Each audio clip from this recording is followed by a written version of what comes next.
Today, we will walk through the steps to create and visualize this important business metric. Let's get started. First, open your Power BI desktop application. Make sure you have your sales data loaded into the model. We'll start by creating a measure for total revenue. Click on New Measure. In the formula bar, enter the following DAX formula to calculate the total revenue. We'll name this measure Total Revenue.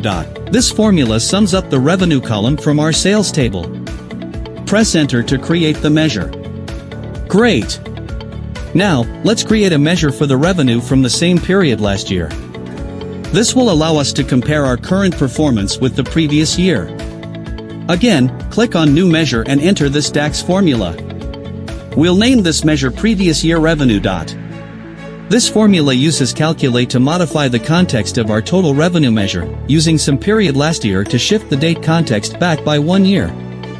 Press Enter to create the measure. Now that we have both our total revenue and previous year's revenue, we can calculate the year-over-year growth rate. Click on New Measure one more time and enter this formula. We'll name it Growth Rate YoY.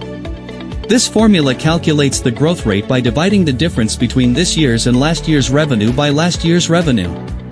We use the divide function to handle any potential division by zero errors. Press Enter to create the measure.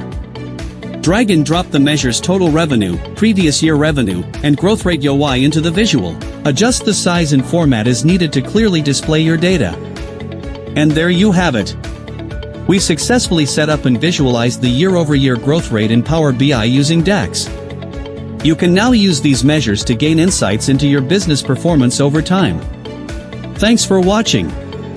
If you found this tutorial helpful, don't forget to like and subscribe for more Power BI tips and tricks.